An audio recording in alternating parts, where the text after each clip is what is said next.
Bien.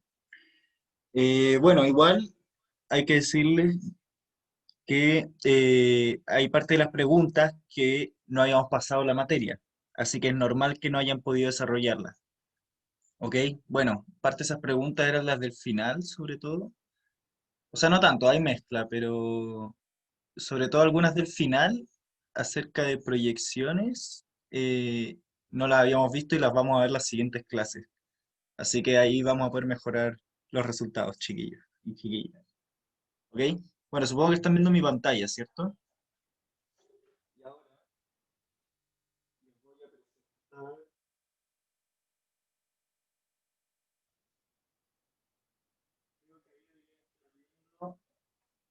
A ver, ¿ustedes ahora pueden ver la pizarra? No sé si está funcionando. Ah, acá está la cosa, Sebastián Zapararte. Fíjense, acá estoy. Buenísimo. Fíjense en el otro Sebastián Zapararte que hay. Hay dos Sebastián Zapararte esta vez. Y en uno voy a tener la pizarra, aquí, y en otro el control. Para los que no sepan, ustedes pueden hacer clic en el Sebastián Zapararte de la pizarra y les va a aparecer, yo lo tengo en inglés, pero aparece Pin Video. ¿Ok? Con eso les va a aparecer en pantalla grande. ¿Ok? También pueden ocupar el botón derecho. Así que eso. Cuando empiece a resolver un ejercicio, pongan Pin Video y van a poder ver lo que hago aquí. ¿Ok? Eso. Y cualquier duda o si se escucha mal o se ve mal, avísenme nomás. ¿Ya? Eso. Ya. Comencemos sin más preámbulos. Ya. Ok, la pregunta uno dice así. Según el modelo de repulsión de pares de electrones de la capa de valencia, las geometrías moleculares de metano y de agua son respectivamente. Ok, acuérdese, esta materia sí la pasamos. Espero que en esta les haya ido más o menos bien. ¿Y cómo piensan resolver este ejercicio? ¿Qué harían ustedes? Acepto ideas por el chat o por micrófono.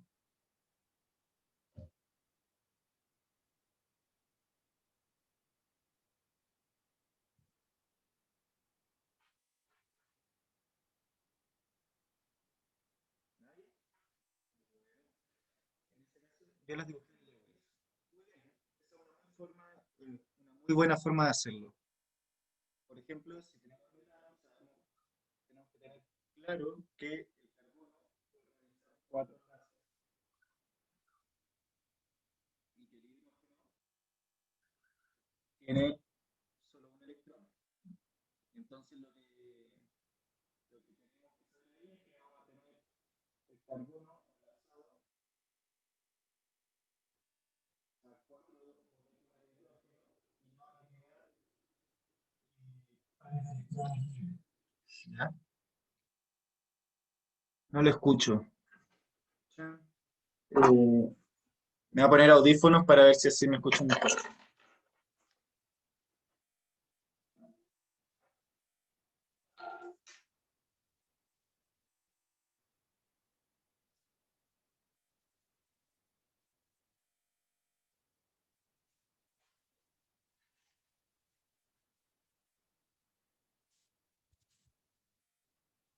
A ver, ahí me escuchan mejor.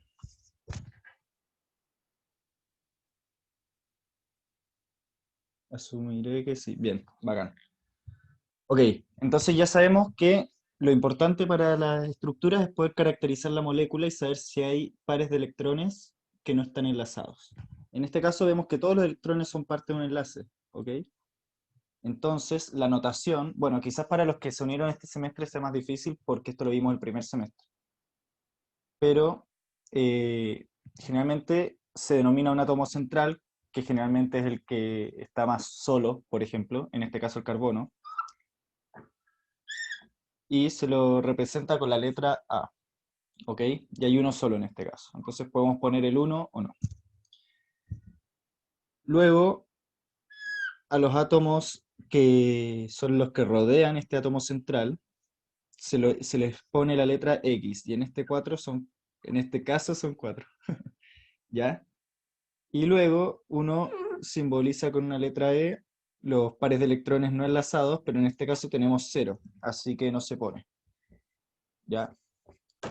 Entonces, esta es la fórmula molecular y deberíamos saber que cuando tenemos una fórmula molecular del tipo AX4, la forma es tetraédrica, ¿ok? Solo por si no les queda claro, vamos a dibujar en 3D.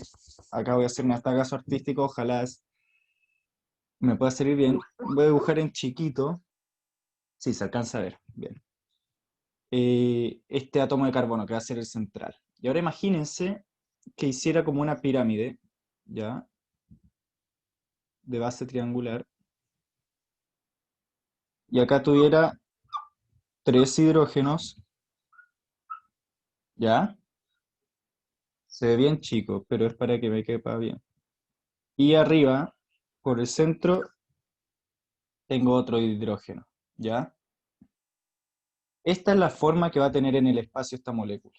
Y bueno, es un tetraedro porque en el fondo, si es que uniéramos los hidrógenos, pero que quede claro que no están unidos, se forma un tetraedro. Bueno, se puede ver de muchas maneras. No, ahí lo dibujé pues.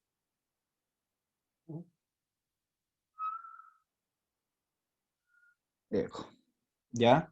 Es un tetraedro porque tiene 4 caras. Y en teoría son iguales, ¿ya? Solo que a mí me quedó feo.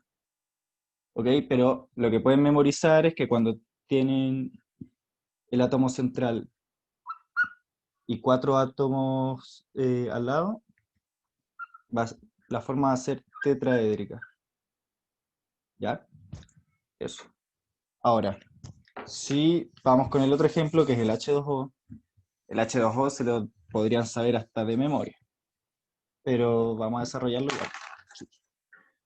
El H2O, como sabemos, si es que lo dibujamos con su estructura de Lewis, vamos a tener el hidrógeno, el oxígeno y el otro hidrógeno.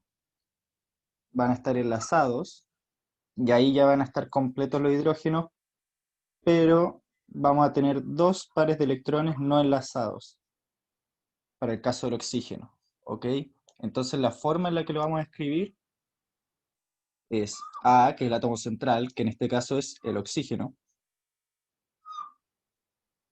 X son los átomos secundarios, que son 2, y son los 2 hidrógenos en este caso. Y por último, los pares de electrones no enlazados, que en este caso tenemos 2, ¿ok? Son 4 electrones, pero son 2 pares, y uno cuenta los pares, ¿ya? Así que tenemos AXE, ¿ok? Y cuando uno tiene esta fórmula, al final, acuérdense que la forma en que uno, o sea, el nombre viene de la forma que se forma entre el átomo central y los otros átomos, ¿ya? No tomamos en cuenta los pares de electrones para llamarle así a una forma. Entonces, al final, lo que va a ocurrir es que básicamente el oxígeno va a comportarse muy parecido al carbono de recién. Y junto con estos pares de electrones va a formar este, un tetraedro, ¿ok? Acá podríamos poner un par de electrones y acá al fondo otro par, ¿ya? Y se formaría un tetraedro. Pero como solo tomamos en cuenta la molécula en sí, que es esto, se forma una geometría angular, ¿ok? ¿Se entiende? Básicamente los pares de electrones desvían al hidrógeno y se forma este ángulo, ¿ok? Que va a ser menor que 180, ¿ya? O sea, es decir, no es una línea. Esa es la gracia, ¿ya? Y con eso la alternativa correcta era la C y tenían esa pregunta, ¿ya? Eso, ¿alguna duda con esto antes de que borre?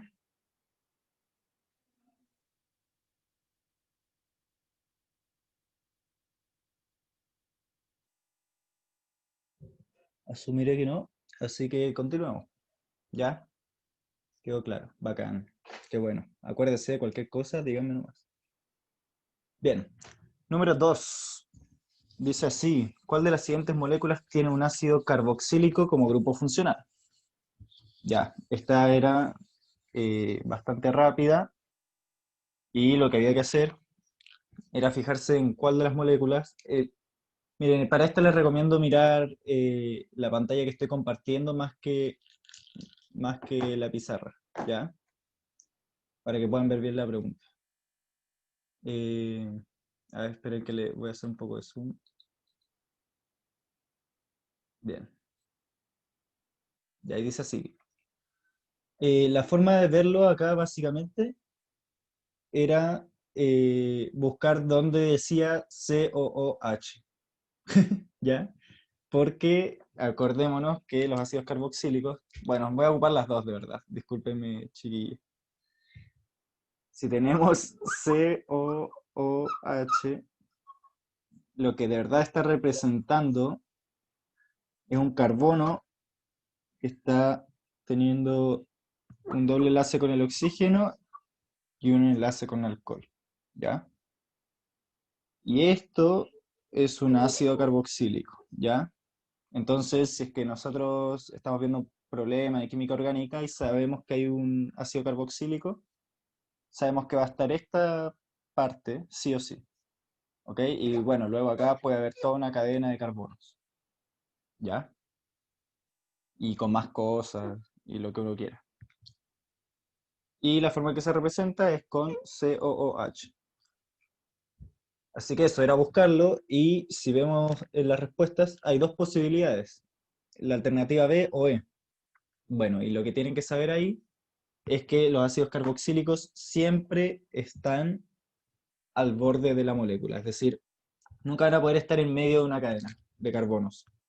¿Y por qué es eso? Si se dan cuenta, como el carbono solo puede tener cuatro enlaces, dos los gasta con el oxígeno del doble enlace, uno con el grupo alcohol y solo le queda un enlace disponible para conectarse a una cadena.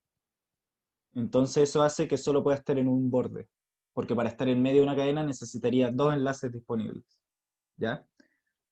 Y en la alternativa B, acuérdense que estas enumeraciones siempre están en orden, nos muestran un COO, bueno, de hecho sin H, también podríamos fijarnos en eso, pero que está en medio de la cadena, así que no puede ser un ácido carboxílico. Bueno, y por eso mismo no hay un H. ¿Ok? Así que la respuesta correcta en este caso era la alternativa E. ¿Ya? ¿Alguien tiene alguna duda?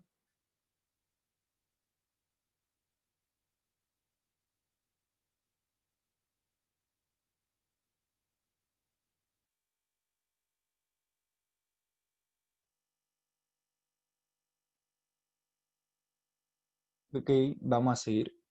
La alternativa era la alternativa E, de elefante. Perfecto. Ya. Vamos a ir con la 3. Esta era medio extraña, ¿ya? Así que no se preocupen si es que... O sea, me refiero a la alternativa 3. Digo, a la pregunta 3. Porque dice así.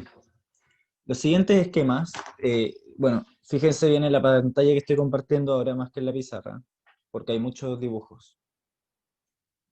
Los siguientes esquemas muestran la hibridación sp3 y sp2 del átomo de carbono al formar enlaces. ¿Ok? Y tenemos en primera instancia, bueno, voy a hacer un zoom, de verdad.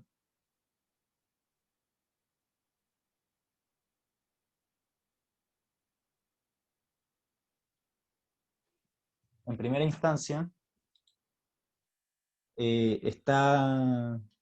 nos damos cuenta que este átomo de carbono tiene 4 electrones de valencia, ¿ya? Y tiene dos en orbitales s y dos en orbitales tipo p. Entonces, al hibridarse, teniendo la hibridación sp3, eh, como se dice, logra formar 4 enlaces de tipo, o sea, 4 orbitales, perdón, de tipo sp3, ¿ya? Esto es el tipo de hibridación que ocurre cuando, por ejemplo, un átomo de carbono está enlazado a cuatro elementos diferentes, ¿ya? Ahora, la hibridación sp2 ocurre cuando el átomo de carbono tiene un doble enlace. Y bueno, partimos de la misma base, pero ahora la forma en que se hibrida es que forma eh, tres orbitales sp2 y queda un orbital p, ¿ya? Tienen que pensar que la cantidad de orbitales que se forman tiene que ser la suma de los exponentes. Por ejemplo, si es sp3, tenemos que la S tiene como un exponente 1, que no se aclara, y la P exponente 3, y la suma da 4. Entonces vamos a tener cuatro orbitales de ese tipo. En cambio, en sp2, si es que sumamos los exponentes, 1 más 2 nos da 3, vamos a tener tres orbitales del tipo sp2. ¿Ya? Entonces después nos dicen, ¿cuál de los siguientes esquemas muestra la hibridación sp del carbono? ¿Ok?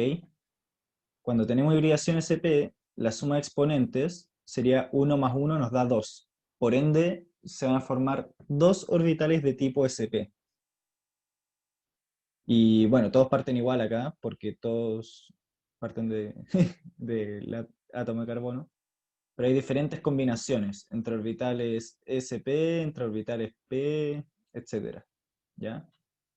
Y la respuesta correcta es la A. ¿Por qué? Porque este es el que tiene dos orbitales tipo sp y los otros dos quedan como tipo p. ¿Ya? Eso básicamente. En este caso había que seguir la lógica del problema para entender bien el gráfico, pero era una pregunta extraña. Así que es normal si es que se equivocaron en esto. ¿Ok? ¿Hay alguna duda con esta?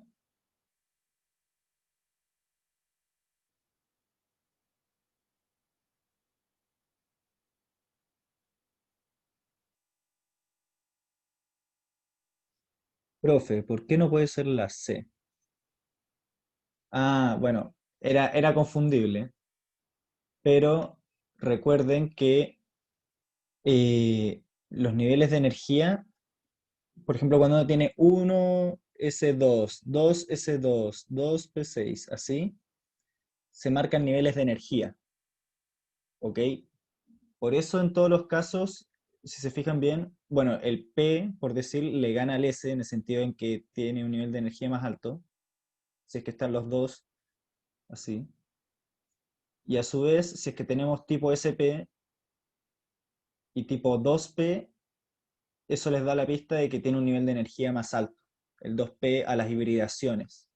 Piensen que el 2P es 2P y que los SP, las diferentes combinaciones de SP, son mezclas entre este nivel de energía y este nivel de energía. Por ende, la mezcla siempre va a estar en un nivel de energía intermedio, ¿ya? Por eso es que los SP están debajo de los 2P. Entonces, en este caso, igual era como una opción buena, es normal confundirse con esta, pero el nivel de energía de un orbital de tipo 2P es mayor al nivel de energía de un orbital tipo SP. Ahí queda un poco más claro.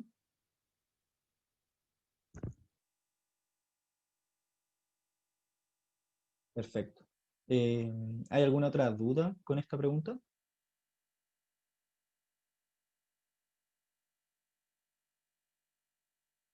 Ok, vamos a seguir avanzando entonces.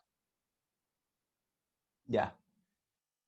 Esta, también espero que les haya ido muy bien en esta, porque igual no tenía trucos ni nada extraño. Bueno, en la alternativa había un pequeño truco, pero la cosa es esta.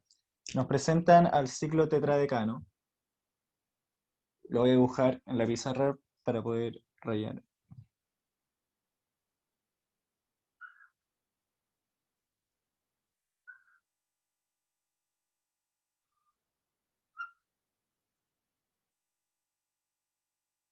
Ahí está, bien. Creo que lo dibujé bien. Y para los que no conocen esta notación, cada vértice, es decir, cada lugar donde se quiebra una línea, representa un átomo de carbono. ¿Ya? Eso es lo primero que tenemos que saber. Y después, en esta forma de escribir las moléculas orgánicas, tenemos que saber que va a haber igual cantidad de hidrógenos que la necesaria para que se completen los cuatro enlaces de un carbono. ¿Ok? Me explico. Si agarramos este carbono, por ejemplo, ¿ya? A ver, voy a agarrar el otro lápiz para que se marque mejor.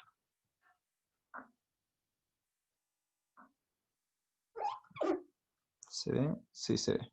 Si agarramos esa esquina, vemos que este átomo tiene dos enlaces con carbonos, ¿ya? Entonces, ¿y cuántos enlaces puede hacer un carbono? Cuatro. Por ende, en esa esquina vamos a tener dos hidrógenos, ¿ya? Y esa tiene que ser la lógica que ocupemos para todo el resto de los carbonos, ¿ya? Bueno, en todo caso, si nos fijamos bien, todos los carbonos tienen dos enlaces solamente, no hay ninguno que tenga doble enlace o que esté conectado a tres. Entonces, si tenemos, por ejemplo, 10 carbonos, vamos a tener el doble de hidrógenos. Y en este caso tenemos 14 carbonos, los podemos contar o podemos ver el nombre que es ciclo tetradecano, tetradeca es 14, y por lo tanto vamos a tener el doble de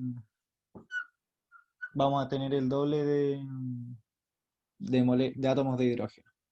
Entonces el hidrógeno va a ser el doble de 14, que es 28. Y ahí vamos a tener la fórmula. ¿Ok? Si es que estoy escribiendo muy chico, avísenme, porque yo no puedo dimensionar tanto los espacios, ¿ya? Entonces con eso la respuesta correcta es la C, ¿ya?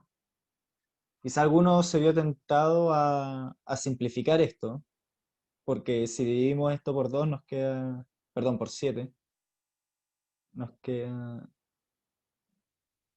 sí, 7 por 7. Ah, no, de hecho está mal. Bueno, por eso, era la única opción posible, ¿ya? Así que eso, espero que no hayan tenido problemas con esta pregunta. A ver, esperen un poquito. Bien. Ahora, este tipo de preguntas, eh, no, voy a comenzar de otra manera explicando. Hay un tipo de preguntas que se llaman de pensamiento científico, ¿ya? También les vamos a hacer más que repaso, les vamos a enseñar cómo funcionan ese tipo de preguntas en la PSU, ¿ya?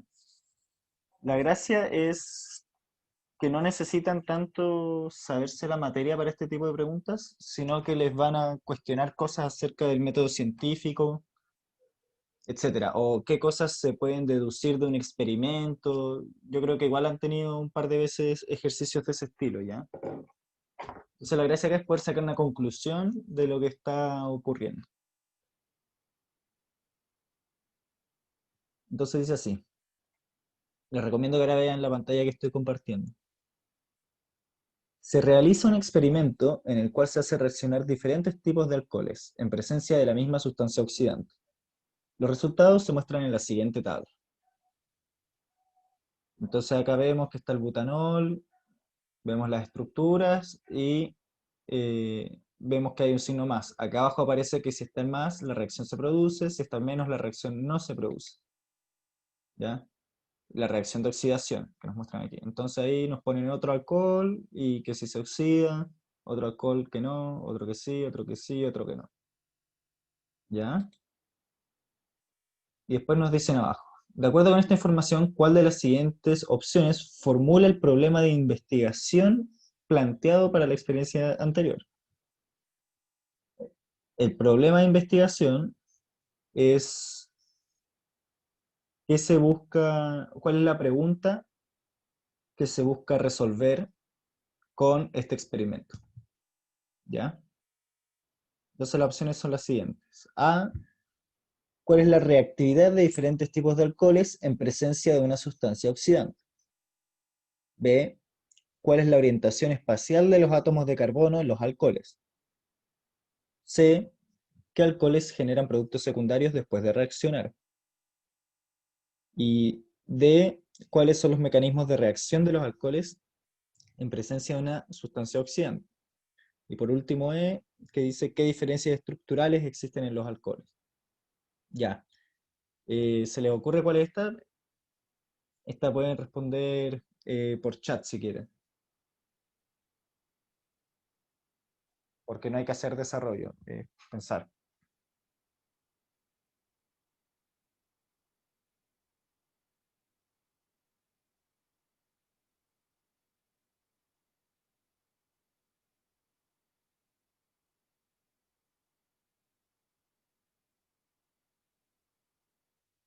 ¿Nadie sabe la respuesta? Ah, ahí alguien, Oscar puso que puso la D. Vania también puso la D, pero no saben si está bien. Interesante, ¿eh? Porque la respuesta correcta es A. Puse A, pero no confío en que esté bien. Bueno, felicidades, Francisco. Eh, muy bien. Ahora le explico. ¿Cuál es la diferencia entre la A y la D? Ya vamos a tratar eso. En la A, la pregunta es ¿cuál es la reactividad? ¿Ya? Y con reactividad se refiere a si reacciona o no. Eso es reactividad. ¿Ok? En cambio, la D dice cuáles son los mecanismos de reacción de los alcoholes en presencia de una sustancia oxidante. Y aquí nosotros no tenemos idea de cuáles son los mecanismos por los que reaccionan. Solo sabemos si reaccionan o no. Entonces, si el experimento simplemente nos muestra que reaccionan o que no reaccionan, significa que la pregunta no era saber cómo reaccionan, sino algo más básico, que es lo de la A, y que es cuál es la reactividad, es decir, si reaccionan o no. ¿Se entiende la diferencia? Uno es si reaccionan y otro es cómo reaccionan. Y acá solo vemos si reaccionan o no. Medio trabalengua. ¿Ahora se entiende por qué es la A?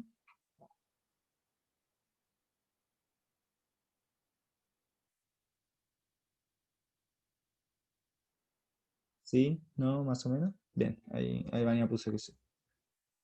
Muy bien. Entonces vamos a seguir ya. Acuérdese, cualquier duda pueden interrumpirme.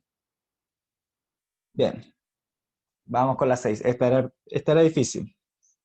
El compuesto orgánico, cloro 2, CH, cloro 2, se obtiene como producto principal en la reacción de adición electrofílica de Cl2 con...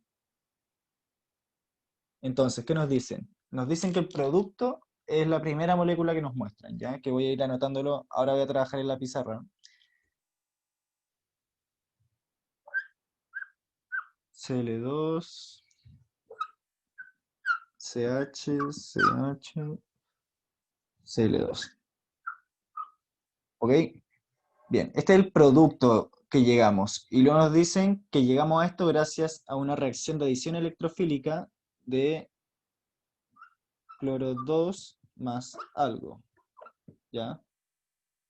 Y esto nos dio esto. ¿Ok? ¿Y qué nos están preguntando? Ah, creo que apenas ven esto. ¿Qué nos están preguntando? Nos están preguntando cuál es esta molécula. ¿Ya?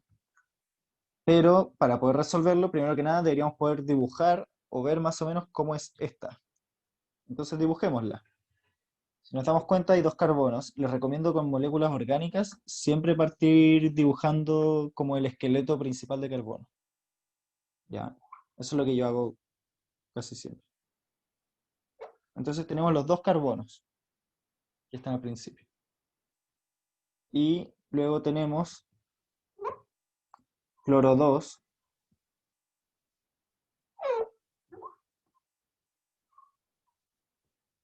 y un hidrógeno.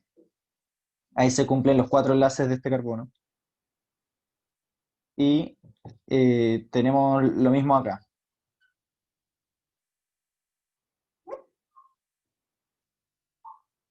¿Ya? Cloro 2 y el hidrógeno. Entonces este es nuestro producto final. ¿Ok?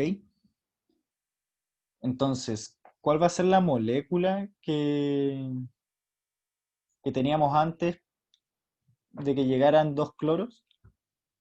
Bueno, lo que tenemos que saber es que en una adición electrofílica, las moléculas tienen un doble enlace en general, Bueno, vamos a sacar dos cloros y van a ver que al final va a ser uno de cada lado. Y acá tenemos un hidrógeno y un hidrógeno.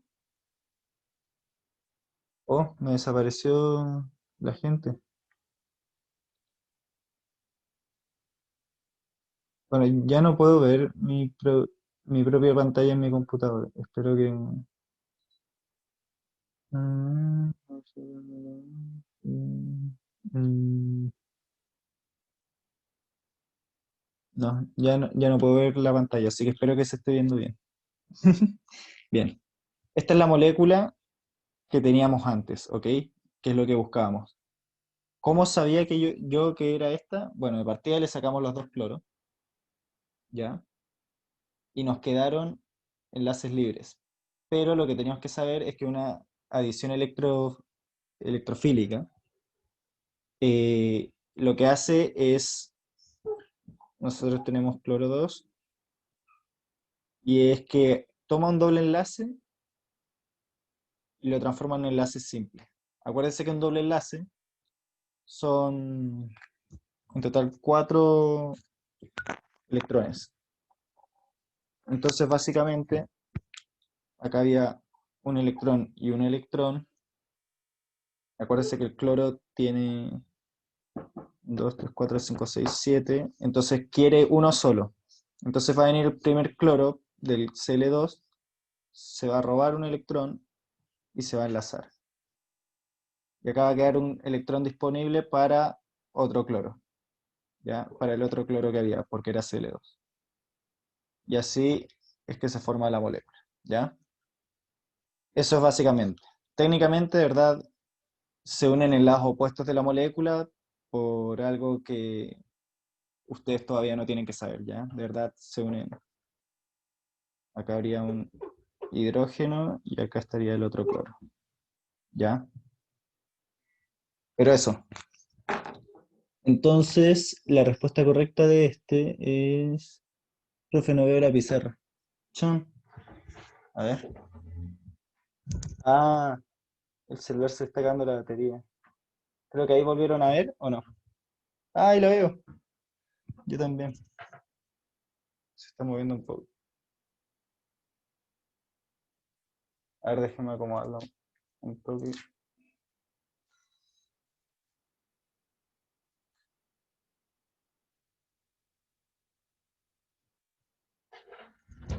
Espérense.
Ya ahí la ven bien de nuevo, ¿no?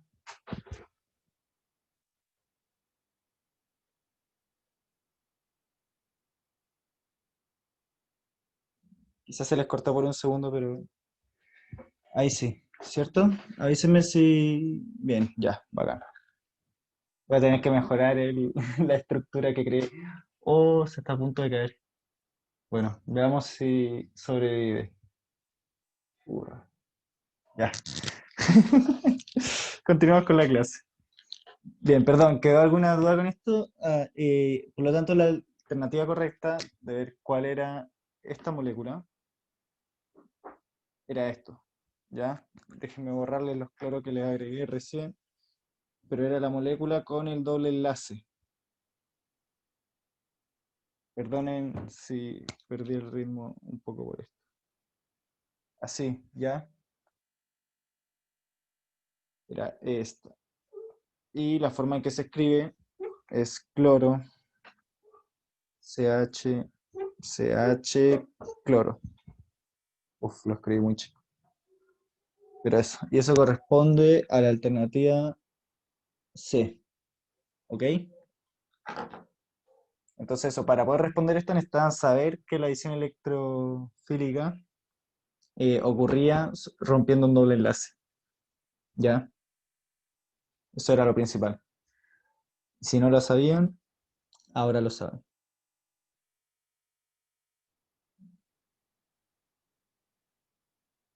Bien.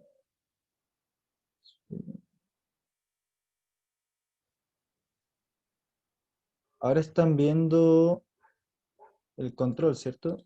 Sigo aquí. Bien, vamos con la 7. La 7 dice, respecto a la siguiente reacción hipotética, y nos muestran elementos que no existen, X y Z, ¿cuál de las siguientes opciones representa correctamente la fórmula molecular del producto Z? ¿Ya? ¿Les parece fácil, normal o difícil? Como si pudieran hacerla o no. Les pregunto, igual la vamos a resolver, pero es para ir viendo qué les complica más o si explico más profundo o más piola. ¿Les suena que podrían resolver esto?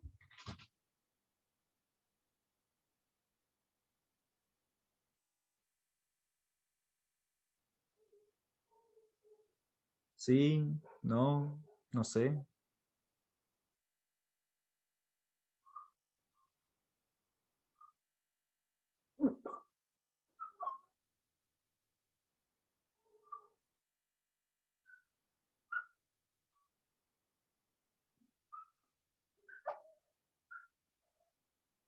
No estoy seguro cómo. Ok, ahora lo vamos a revisar. La forma en que yo lo hice fue más o menos simple. Ahora vamos a ver. Yamir o Jamir. Nunca me has dicho cómo se pronuncia. Bien, lo que yo hice fue sumar la cantidad de, de átomos de cada tipo en los reactantes y luego y tiene que haber la misma cantidad en los productos. Entonces, lo primero que hice fue ¿cuántos X tenemos? Tenemos 2 por 3, 6X, ¿ya? En el fondo X6. No significa que esta sea la fórmula, ¿ya? Pero era para poder llevar la cuenta. Luego, ¿cuántos Y tenemos? 2, 2 por 5, 10, más 2, 12. Tenemos 12Y, ¿ya? Entonces, sabemos que los reactantes también tiene que haber esta cantidad. Entonces, lo que hacemos ahora es 6Z es igual a esto. Entonces nos queda que si Z lo dividimos en 6, nos queda Z, y vamos a dividir por 6 estos elementos, con lo que nos queda X y 2. ¿Ok? Entonces, eh, esa es la respuesta. No, entonces no era la A, es la E, ¿ya? Porque si tenemos X y 2, igual la A estaba cerca, pero el punto es que tenemos 6 moléculas de Z, entonces ahí te faltó dividir por 6. porque en el fondo tenemos 6 veces esto y eso nos da la misma cantidad de átomos que los reactantes, ¿ya? ¿Hay alguna duda con esto?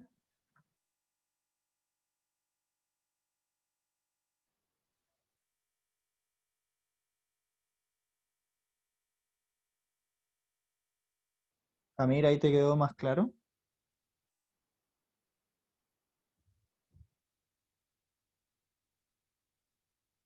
Perfecto. Ya. Entonces vamos con la 8.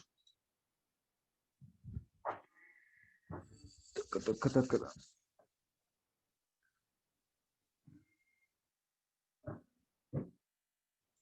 Bien, dice así, al mezclar soluciones acuosas de los compuestos X y Z, se obtiene un compuesto sólido insoluble que precipita en el recipiente de reacción. En cierto experimento se colocaron distintas cantidades de los compuestos X y Z en 3 tubos de ensayo, obteniéndose la misma masa de precipitado tal como se muestra en la siguiente tabla. Y ahí nos muestran la tabla. Al respecto, un análisis de los resultados obtenidos permite afirmar correctamente que... A ver, voy a intentar de copiar la tabla aquí, más o menos a lo rápido.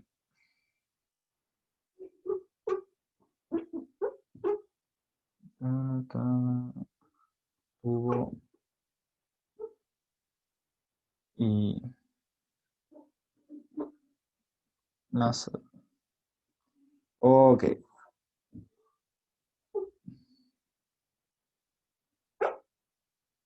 ¿se ve más o menos bien? Sí. Ya. Para el primer caso, tenemos que reacciona 1 gramo de X con 2 gramos de Z y se producen 3 gramos. Las G chiquitas que puse arriba son de gramos, igual que en su tabla. Y se producen 3 gramos de precipitado, ¿ya? ¿Qué podemos deducir de esta primera línea? Podemos deducir que reaccionaron completamente tanto X como Z, porque si hubiera reaccionado, por ejemplo, la mitad de Z o una parte de X, no se hubiera llegado a tener 3 gramos en los productos. Acuérdense, la masa no se crea ni se destruye, solo se transforma. ¿Ya? Entonces, reaccionaron completamente tanto 1 gramo de X con 2 gramos de Z. Eso ya nos debería dar la proporción, que un X reacciona con 2Z, pero podemos seguir igual. En el segundo tubo, lo que echamos fueron 2X y 2Z, y aún así obtuvimos 3 gramos. ¿Por qué? Bueno, lo que sabemos es que si Z se mantuvo igual, pero aumentó X y se mantuvo la cantidad de producto, significa que solo reaccionó 1 gramo aquí. Y el otro gramo quedó como excedente. ¿Ya? ¿Qué significa eso?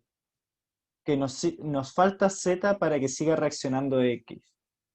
Entonces Z aquí es el reactivo limitante, en este caso. ¿Ya?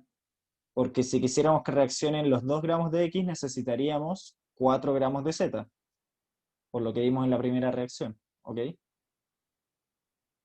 Entonces, eh, eso, nos confirma la visión. Y luego en el tercer ejemplo también nos confirma, porque tenemos 1 gramo de X, 3 gramos de Z, y solo se producen 3 gramos de precipitado. ¿Y por qué pasa esto? Bueno, 1 gramo de X reacciona con 2 gramos de Z y se consumen por completo, y luego nos quedan 0 gramos de X y 1 gramo de Z. Pero ahí Z no puede reaccionar, entonces solo se generan 3 gramos de precipitado, ¿ya? Que son estos tres, igual que al principio. ¿Ya? Eso es lo que ustedes tuvieron que haber entendido de la tabla, ¿ya? En el momento en que realizaban este ejercicio. Pero es cosa de agarrarle la mano, ¿ya? Así que tampoco se preocupen. Entonces, la respuesta correcta aquí era, bueno, dice al respecto, un análisis de los resultados obtenidos permite afirmar correctamente que 2 gramos de X reaccionan completamente con 2 gramos de Z. No, esa está mala. Acordémonos que quedamos en que eran uno de X y 2 de Z. Entonces, para no repetir tanto, vamos revisando y notamos que la alternativa D, de dedo, es la que es correcta. ¿Ya? ¿Hay alguna duda con esta? ¿Les pareció fácil o medio confusa, difícil?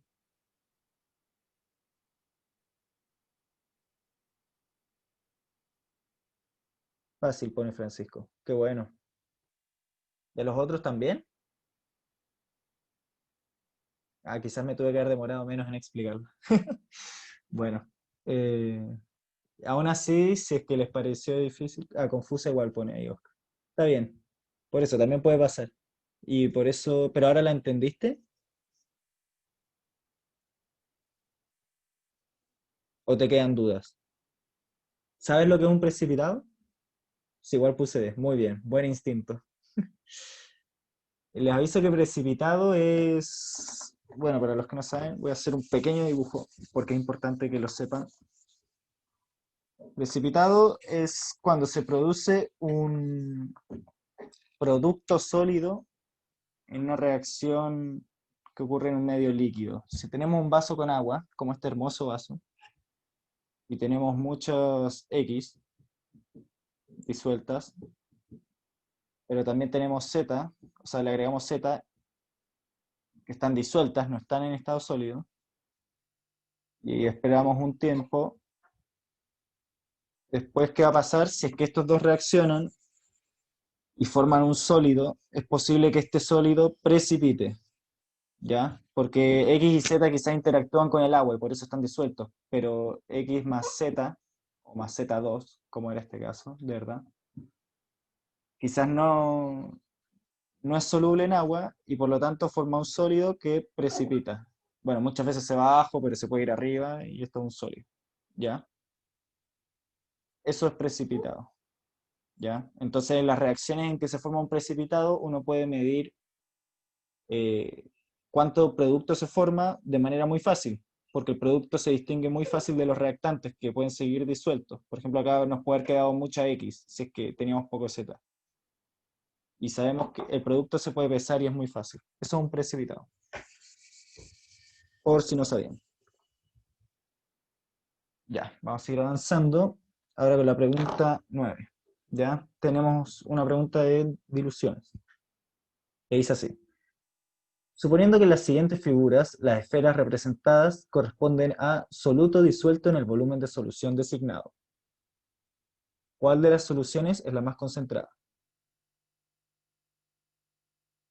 Y aquí básicamente, ¿qué hay que hacer? Hay que comparar. Tenemos, para la A tenemos 3 de soluto, no sabemos cuánto es, pero llamémoslo 3 en 20 ml. ¿Ok? Luego tenemos 4 en 40.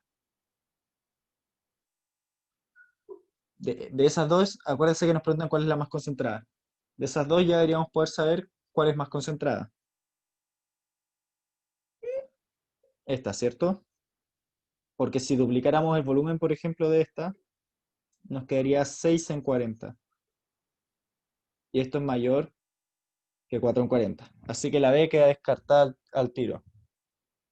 Y por ahora la A es nuestra mejor opción.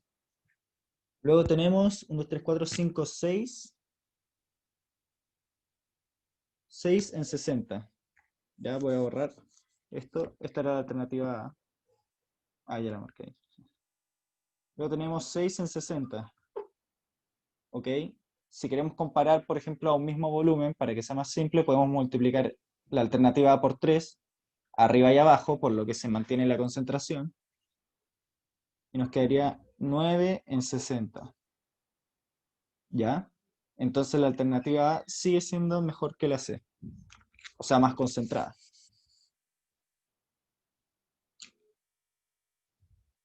Uy, acá quizás escuchen ruido, pero es porque acabamos de adoptar un gatito en mi casa. Y acaba de llegar. La próxima clase se los podré mostrar eventualmente. ¿Ya? Perdón por esa pausa. Ya, vamos con la alternativa D. Eh, tenemos 5 en 80 ml y luego tenemos, bueno, que debería ser medio lógico que si multiplicamos esto por 4 vamos a tener arriba y abajo, no se confundan. 412 en 80 y eso le gana a la alternativa D que era 5 en 80, así que la A sigue ganando. Y luego la alternativa E vamos a multiplicar por 5 porque la alternativa E tenemos 7 en 100, ¿ya? Entonces vamos a multiplicar por 5 para que nos quede 100 abajo también para la alternativa A y nos queda 15 en 100 y eso es mayor que 7 en 100. ¿Ya? Esto era básicamente diluciones. Se puede hacer de varias formas, no solo como lo hice yo. Yo creo que lo más fácil siempre es comparar como a un mismo volumen, por eso lo fui multiplicando, ¿ya? Pero hay diferentes formas. De hecho, bueno, pueden ocupar la típica forma de las fracciones, por ejemplo, de comparar 3 y 20. Sí, ahí alcanzan a ver. Si queremos comparar con, por ejemplo, 7 de 100, no sé si ustedes sabían esta técnica, si no se la enseño. Multiplicar numerador de una por denominador del otro. Y ese queda para el dueño del numerador. Entonces, por ejemplo, tenemos 3 por 100, 300 nos queda aquí. ¿Ya? Luego tenemos 7 por 20 y eso nos da 140. ¿Ya? Y 300 es mayor a 140, por ende, esta es mayor. También pudieron haber hecho esa forma de desarrollo.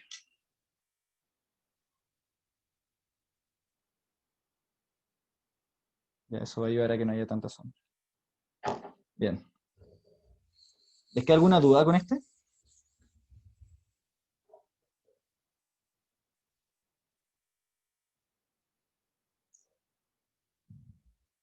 Creo que no. Bien, ahí Francisco pone que no. Continuemos. Ya. Esta pregunta también es de tipo, si quieren miren la pantalla y no la pizarra, es de tipo como pensamiento científico, ¿ya? Y dice así, en una experiencia se determina la dependencia entre la presión de vapor y la temperatura para una solución y su correspondiente solvente puro a una atmósfera, ¿ya? Es lo mismo que 760 miligramos de mercurio. Los miligramos de mercurio son una medida de presión, ¿ya? Entonces, los datos de presión de vapor en función de la temperatura se representan en el siguiente gráfico. Y acá vemos las curvas y vemos que tenemos la temperatura y la presión de vapor, perdón. Y vemos que el solvente puro sigue esta curva y la solución esta. ¿Ok? A esta presión, fíjense, a esta presión el solvente puro alcanza la presión de vapor a una temperatura T1, ¿ya? Esto es presión atmosférica, ¿ya? Y a la misma presión, cuando está en solución, es decir, si esto era agua, ahora si tenemos agua con sal, la temperatura 2 es mayor que la temperatura 1. La presión de vapor es la presión a la que empieza a ebullir un solvente, ¿ya? O sea, empieza a intercambiar moléculas con la fase gaseosa, ¿ya? Entonces, nos decían, al respecto es correcto afirmar que a una misma temperatura se observa la misma presión de vapor para el solvente puro y la solución. Eso es falso. Si ponemos una misma temperatura, vemos que hay diferente presión de vapor. Luego dice, temperatura 1 corresponde a la temperatura de ebullición del solvente puro. Y eso es correcto. ¿Ya? Así que ahí ya la tendríamos. Y podríamos revisar las otras. Igual se nos está acabando el tiempo, así que voy a intentar de ir rápido. Pero las otras son todas incorrectas. ¿Ya? Dice muchas cosas, pero ninguna es correcta. ¿Ya? ¿Alguna duda?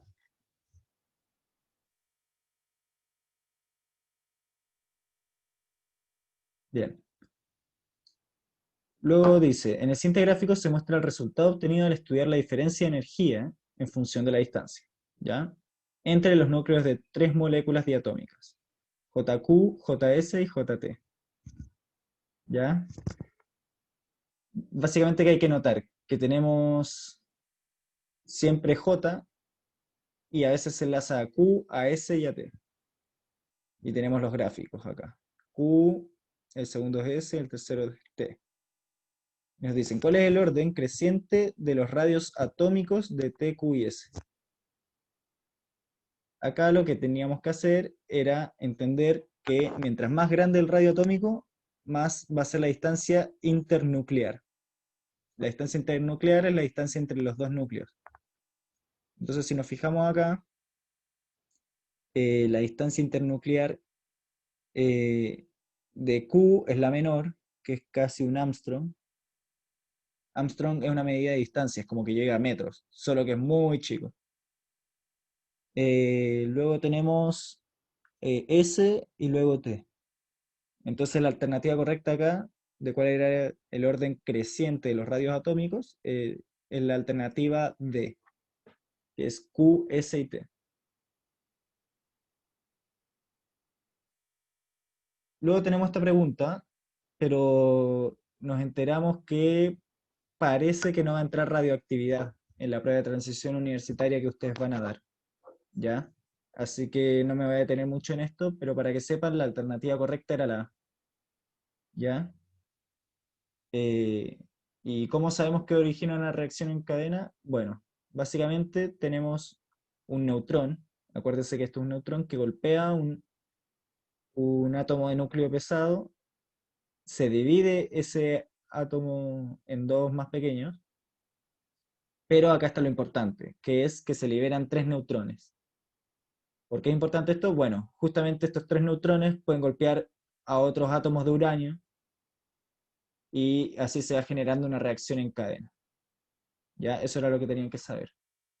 En los otros casos se liberaban positrones, electrones y un núcleo de helio, así que no se podía generar una reacción en cadena con esa partícula subatómica. ¿Ya? Ahora, bueno, esto es otra de método científico, y en honor al tiempo me la voy a saltar, ¿ya? Pero por si están tomando nota, les digo que la respuesta correcta, para no tener que resolverla del tiro, era la B, 13B, ¿ok? Pero esto era seguir el proceso científico, ¿ok? Igual van a seguir revisando el control con la Connie, les aviso, pero es para alcanzar a terminar al menos mi parte, o estar cerca de terminar. Ahora, la pregunta 14 es de química orgánica, esto es importante. Y dice así, un compuesto X reacciona por adición con ácido clorhídrico, produciendo un compuesto de fórmula C4H9 cloro. Al respecto, es correcto afirmar que X es un hidrocarburo y tenemos las opciones saturado, acetilénico, con dos enlaces dobles, con un enlace doble, o cíclico. ¿Ya? ¿Qué tenemos que saber para poder responder esta pregunta? Y ahora voy a pasarme a la pizarra, de nuevo. ¿Ya? Lo que tenemos que saber, a ver, creo que sí va a ser mejor así. Perdón, les moví un poco la cámara, no quiero que se maree. Ya. ¿Qué tenemos que saber? Tenemos que saber qué es el ácido clorhídrico que mencionan. Ácido clorhídrico es HCl, ¿ok? Y sabemos que HCl más X nos va a dar C4H9Cl, ¿ok? Entonces, ¿qué podemos deducir al tiro? Bueno, podemos saber la fórmula de esto. Si tenemos el producto y le restamos este reactante, nos vamos a quedar con la cantidad de átomos del reactante, del otro reactante. Entonces nos va a quedar que X, que la fórmula de X es C4H9 H8, porque le restamos esta H, y sin el Cl. ¿Ok? Y si tenemos C4 y H8, lo que tenemos que saber, vamos a dibujar. Primero asumamos que todos tienen enlace simple, ¿ya? Pero si tenemos solo 8 hidrógenos, no nos van a alcanzar para, para todo, para todos estos carbonos, ¿ya? Y aparte tenemos que saber que el HCl reacciona parecido a lo que vimos recién, al cloro 2, en que deshace un enlace doble. Entonces vamos a agregar un enlace doble y vamos a calcular si nos dan los hidrógenos, porque si no, quizás podríamos tener más enlaces dobles entre medio. Entonces, ¿qué vamos a hacer? Vamos a agregar los 8 hidrógenos. Acá debería haber 3 para que se completen los 4 enlaces. Lo mismo del otro lado. ¿Se ven? Sí, creo que se ven. Y nos quedan 2. Perfecto para agregarle uno a cada uno. Y que nos queden los 8 hidrógenos y los 4 eh, carbonos. ¿Ya? También hay gente que se sabe de memoria que si tenemos N carbonos y 2N hidrógenos, esa es la fórmula de una cadena de carbonos con un doble enlace, ¿ya? Que es lo que tenemos acá, de hecho, y que podría estar en diferentes posiciones. Pero en este caso no nos preguntan la posición, simplemente nos dicen cómo es el hidrocarburo. Lo que tenemos que saber es que es con un enlace doble solamente. Si tuviéramos más enlaces, nos sobrarían hidrógenos, ¿ya? Así que la respuesta correcta debería ser, no podría ser cíclico. A ver, probemos. Si es que intento de hacerlo cíclicamente, por ejemplo, porque yo pienso que puede ser cíclico, voy a dibujar los 4 carbonos. ¿Se alcanzan a ver? Creo que sí. Vamos a enlazarlos. Ah, y claro, calza que tengan cada uno 2 hidrógenos y se forman los 4 enlaces.